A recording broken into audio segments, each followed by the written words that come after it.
Assalamualaikum warahmatullahi wabarakatuh. Halo, apa kabar? Nah, bertemu lagi dengan saya Rita Ngarayani, NIM D1A020045, merupakan mahasiswa kelas B Agroekoteknologi Fakultas Pertanian Universitas Jambi Angkatan 2020. Nah, kali ini Rita akan melakukan praktikum mengenai biokimia tanaman yang diampu oleh Ibu Dr. Insinyur Elis Kartika MSI. Adapun praktikum yang ingin Rita lakukan yakni mengenai penambahan enzim papain pada krim santan kelapa untuk menghasilkan minyak. Nah, tujuan dari praktikum ini yakni untuk mengetahui pengaruh dari enzim papain dalam krim santan kelapa untuk menghasilkan minyak, serta juga mengetahui volume dan mutu dari minyak yang dihasilkan. Nah, baiklah, untuk langkah selanjutnya jangan kemana-mana.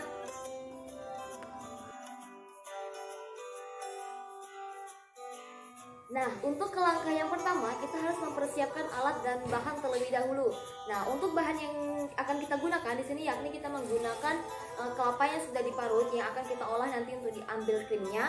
Kemudian air ini akan kita gunakan pada saat proses pembuatan krim santan kelapa. Kemudian ada alkohol 70%, kemudian ada pepaya masih muda yang akan kita ambil getahnya. Nah, sedangkan untuk alatnya sendiri di sini kami menggunakan botol inkubasi, kemudian ada saringan, baskom, terus ada cutter, kemudian corong, plastik, gelas ukur, karet gelang, dan yang terakhir yakni suntikan.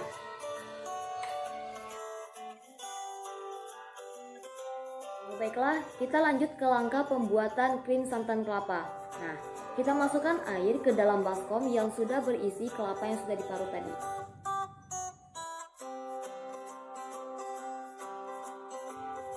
Nah, kemudian kita aduk secara merata.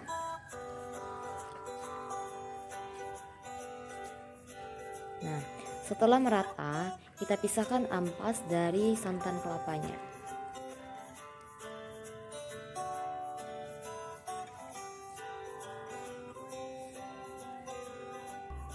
Nah, setelah itu kita tuangkan untuk memisahkan ampas dari kelapanya.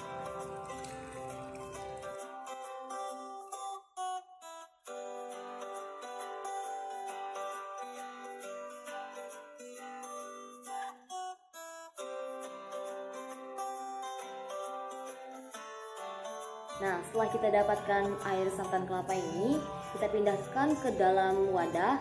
Nah, di sini nanti kita akan mengetahui setelah kita endapkan selama 1 jam, kita akan mengetahui di mana krimnya di atas, sedangkan yang di bawahnya nanti adalah air santan kelapa ini.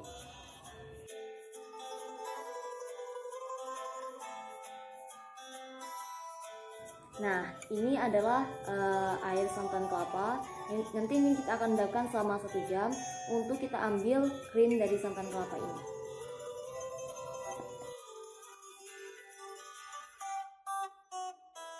Nah, baiklah, kita ke langkah selanjutnya, yaitu mempersiapkan getah dari buah pepaya ini. Kita menggunakan cutter yang sudah kita sterilkan menggunakan alkohol 70%.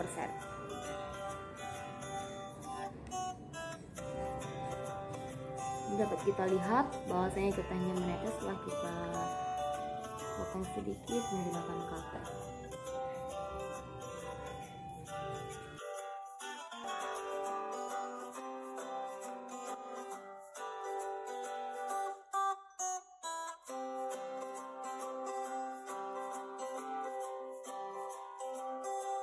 Nah, setelah 1 jam kemudian air dari santan kelapa ini kita endapkan. Nah, kita telah mendapatkan krim dari santan kelapa. Ini dapat kita lihat perbedaannya, di mana di bagian atas ini adalah krimnya, sedangkan di bawahnya adalah airnya. Nah, kita ambil secara hati-hati krimnya dari santan kelapa ini menggunakan jarum suntik, dan akan kita tuangkan ke dalam gelas ukur ini sebanyak 100 ml.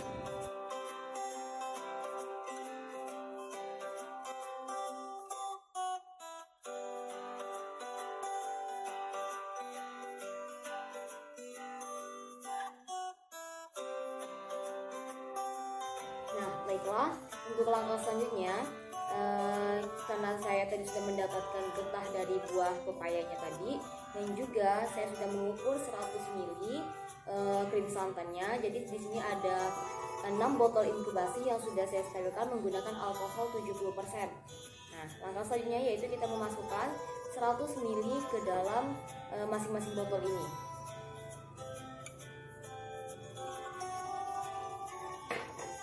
Untuk masuknya kita menggunakan corong ya.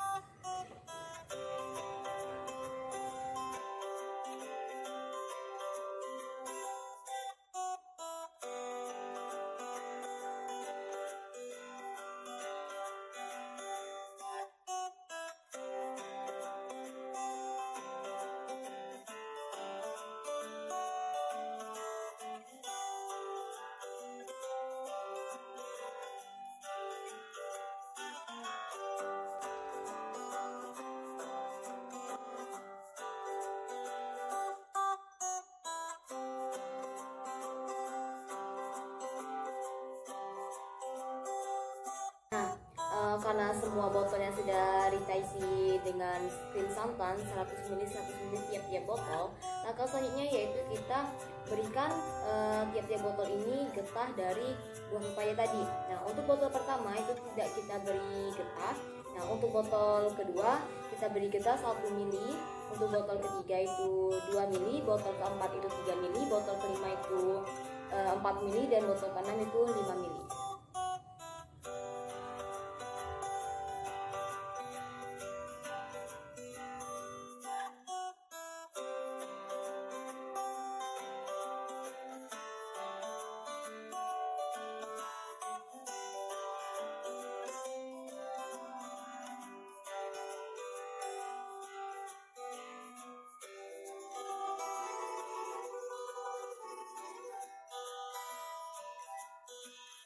Nah, setelah botol yang berisi 100 ml krim santan dan juga telah kita isi dengan masing-masing sampel dari getah buah pepaya tadi, langkah selanjutnya yaitu kita tutup tiap-tiap botol menggunakan plastik.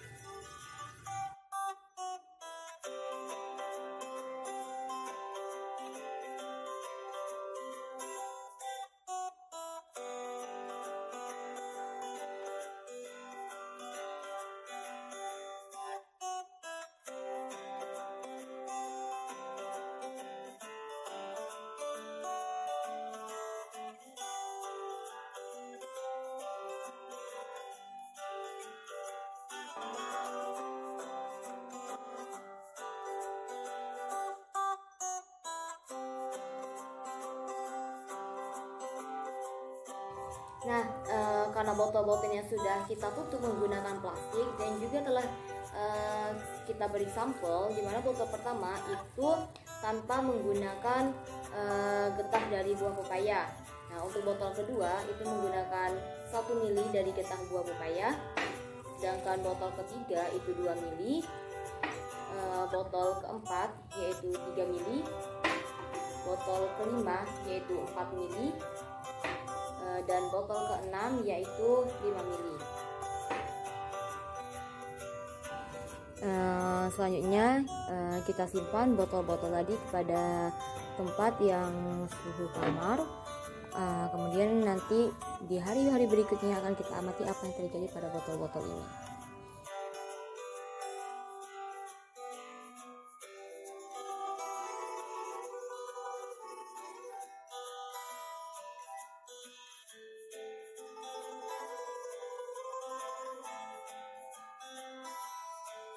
Nah, ini adalah hasil pengamatan pada hari pertama, di mana hanya sedikit sekali minyak yang terbentuk dari praktikum ini.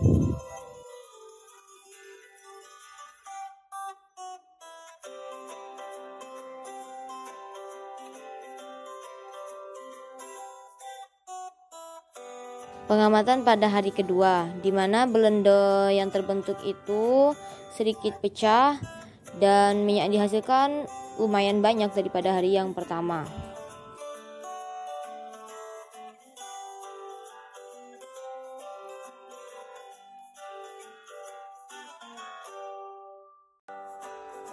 pengamatan pada hari ketiga, di mana minyak yang terbentuk sudah mulai tampak, dan ini akan menjadi pengamatan yang terakhir pada praktikum kali ini.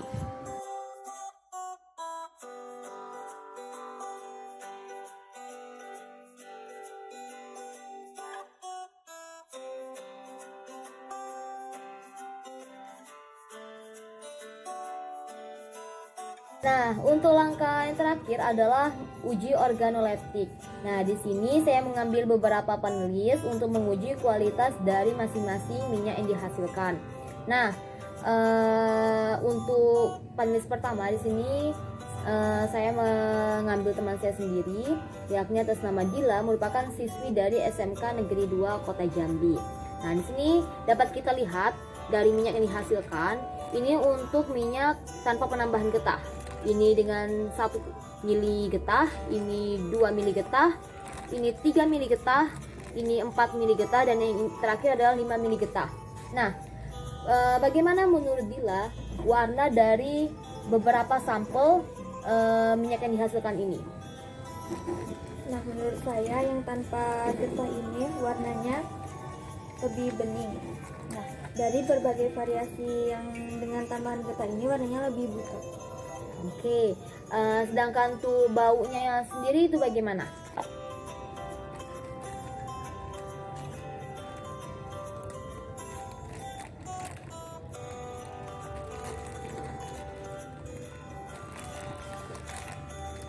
Nah, untuk baunya sendiri yang tanpa getah itu lebih soft, dan yang dengan tambahan variasi getah ini lebih strong. Nah, kalau untuk rasanya bagaimana nih?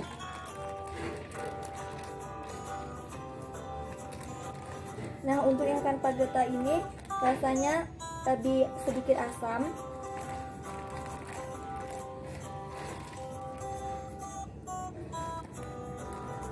Sedangkan yang dengan variasi tambahan getah ini tidak berasa. Oke. Baiklah, terima kasih kepada Dila yang telah membantu saya menjadi panelis untuk menguji kualitas dari minyak yang dihasilkan dalam penambahan enzim papain untuk dalam krim santan kelapa untuk dalam menghasilkan minyak. Oke, baiklah, di sini saya telah bersama dengan panelis kedua, yakni atas nama Neneng Sumaryani, merupakan mahasiswi Prodi Pendidikan Bahasa Arab Universitas Jambi. Nah, di sini sama seperti dengan panelis yang pertama, yakni menguji kualitas dari minyak yang dihasilkan. Nah, gimana menurut kamu dari minyak yang dihasilkannya kan ada 6 sampel nih. Nah, gimana untuk dari segi warnanya itu, gimana perbandingan dari masing-masing sampel ini? Untuk sampel minyak pertama itu tanpa menggunakan getah atau campuran apapun, jadi murni dari minyak kelapa. Itu warna yang dihasilkan menurut saya dibandingkan dengan yang menggunakan getah sebanyak 5 mili. Mungkin yang tanpa menggunakan getah itu warnanya lebih transparan dan bening, sedangkan yang ini lebih terlihat butek, dibilang kotor juga enggak, tapi dia tidak transparan. Oke. Nah, kalau untuk bau dari masing-masing sampel ini gimana?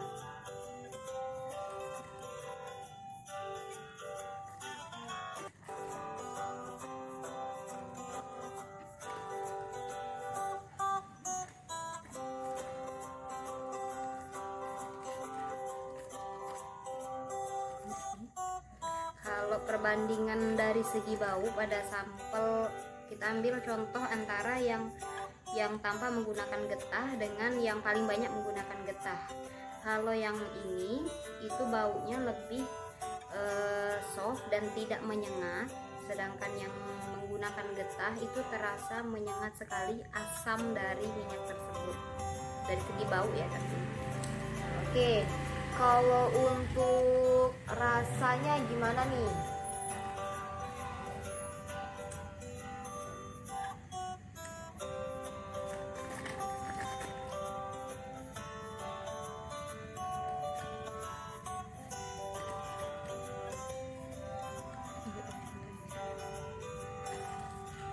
Kalau dari segi rasa, mungkin menurut saya kita kembali ambil 2 sampel ini saja. Untuk yang tanpa menggunakan getah, jadi minyak murni itu rasa yang dihasilkan memang betul masam, sedangkan yang menggunakan campuran kadar dari getah pepaya tadi itu tidak memiliki rasa apapun. Oke, baiklah nih, ini pendapat dari panelis yang kedua. Nah, terima kasih atas waktunya yang telah membantu saya dalam menguji mutu dan kualitas dari minyak yang dihasilkan dari praktikum ini. Nah, ini adalah panelis yang ketiga atau yang menjadi panelis yang terakhir dalam menguji mutu dan kualitas dari minyak yang dihasilkan pada praktikum Rita kali ini. Nah, panelis yang ketiga ini merupakan ibu saya sendiri yang bernama Umi Kalsum. Nah, bagaimana menurut ibu untuk warna dari minyak yang dihasilkan pada praktikum Rita kali ini? Minyak menurut saya, minyak kelapa yang tanpa getah itu warnanya lebih bening daripada yang menggunakan getah. Nah, kalau untuk baunya sendiri gimana? Kalau menurut saya baunya minyak kelapa yang menggunakan getah pepaya ini baunya lebih menyengat daripada yang minyak murni. Oke, kalau untuk rasanya, nah gimana nih? Kalau untuk rasanya minyak yang murni ini rasanya lebih asam, sedangkan yang menggunakan getah rasanya tawar. Baiklah, terima kasih kepada Ibu yang telah membantu Rita dalam menguji kualitas dan mutu dari minyak yang dihasilkan pada praktikum Rita kali ini. Demikianlah praktikum saya pada kali ini. Nah, dari praktikum tersebut dapat kita ketahui bahwasanya pembuatan minyak dengan menggunakan enzim papain pada getah buah pepaya itu lebih baik ketimbang dengan pembuatan minyak secara pemanasan yang dilakukan oleh masyarakat pada umumnya. Bahkan dari segi kualitas dan mutunya saja dapat kita lihat seperti dari segi warnanya saja, pembuatan minyak secara enzimatis dengan menggunakan enzim papain itu lebih bening ketimbang dengan pembuatan minyak secara pemanasan yang berwarna kecoklatan. Akan tetapi pada praktikum tersebut saya sedikit melakukan kesalahan di mana botol inkubasi yang saya gunakan itu cukup tinggi sehingga ketika pengambilan minyak harus dituangkan terlebih dahulu ke dalam gelas. Jadi secara tidak langsung belendo yang terdapat dalam botol tersebut yang kecil-kecilnya itu bercampur dengan minyak. Jadi ketika saya pengambilan minyaknya menggunakan jarum suntik itu belendonya juga ikut masuk. Jadi warnanya sedikit butek. Nah, sedangkan untuk dari segi baunya saja pembuatannya secara enzimatis itu tetap seperti buah kelapa pada umumnya. Nah, untuk dari segi rasanya itu pembuatannya secara enzimatis tidak berasa atau hambar. Nah, sekian dari saya. Mohon maaf apabila ada kesalahan. Terima kasih. Wassalamualaikum warahmatullahi wabarakatuh.